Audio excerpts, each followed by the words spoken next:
ধরেন ধরছেন। আসসালামু আলাইকুম ভিউয়ার্স। মালয়েশিয়া যে কোনো জায়গায় চলাচল করেন, যে কোনো জায়গায় থাকেন, অবস্থানে থাকেন, সব জায়গায় কিন্তু আপনার পুলিশ, ইমিগ্রেশন সব জায়গায় আছে।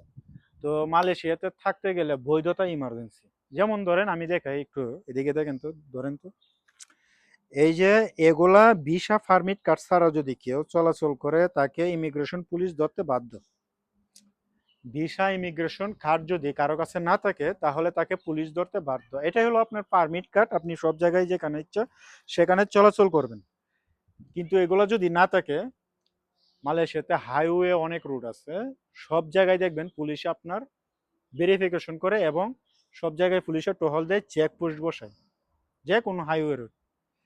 আবার অনেক সময় দেখা যায় যে ইমিগ্রেশন পুলিশ করে কি, যে বিভিন্ন ফ্ল্যাটে, বাসায়, বিভিন্ন বাসস্থানে ইমিগ্রেশন পুলিশ রেড দেয়, রেড বসায় অনেক বাঙালিদেরকে তারা ধরে, ধরে আপনার মালয়েশিয়াতে এই জেল কিংবা অনেক জায়গায় তারা নিয়ে যায়, সেখানে রাখে।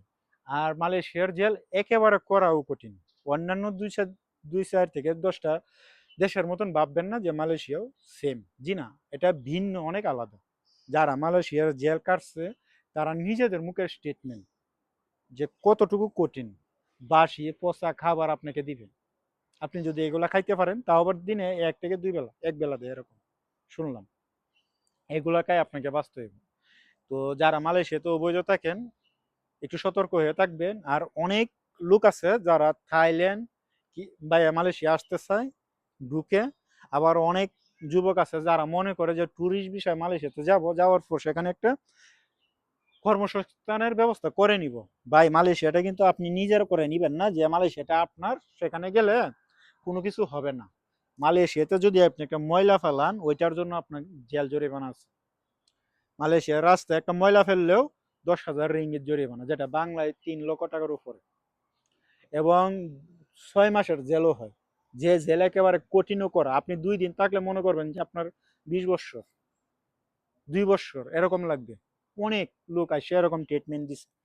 আবার মাঝে মাঝে প্রায় সময় দেখি, আমি তো একটা হাসপাতালে চাকরি করি, মাঝে মাঝে প্রায় সময় দেখি যারা কয়েদি আছে, এই কয়েদিদেরকে যখন হাসপাতালে নিয়ে আসে, বা এরকম চিকন কাটি হয়ে যায়, অসুস্থ হয়ে যায়, এইসব জেলখানায় থাকে অসুস্থ হয়ে যায়, একেবারে অসুস্থ। তো এবার বোঝেন কতটুকু আপনার কঠিন। বাংলাদেশের জেলখানা আর এই দেশের জেলখানা দিনের রাতের তফাৎ, অনেক তফাৎ। বাংলাদেশের জেলখানা হলো আপনার শ্বশুর বাড়ি, যার কারণে মানুষে বারবার আপনার অবৈধ কাজ, পাপ কাজ করে। এই দেশে যদি আপনি একবার জেলে যান, ঢান্ডার মতন সোজা হয়ে থাকবেন। তো এই জন্যই বলি, অবৈধ হয়ে মালয়েশিয়া থাকার চাইতে অন্যান্য একটা চিন্তা ভাবনা করেন।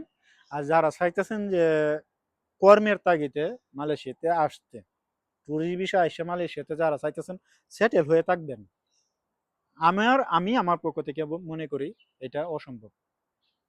আবার অনেকে অনেক দেশ বাইরে মালয়েশিয়াতে ঢুকে অবৈধ হয়ে, এটাও অসম্ভব। এসব কাজ কেউ করেন না। ধন্যবাদ সবাইকে। সতর্কমূলক ভিডিও ছিল, তো যদি পারেন এটা শেয়ার করে দেন। অসংখ্য ধন্যবাদ সবাইকে।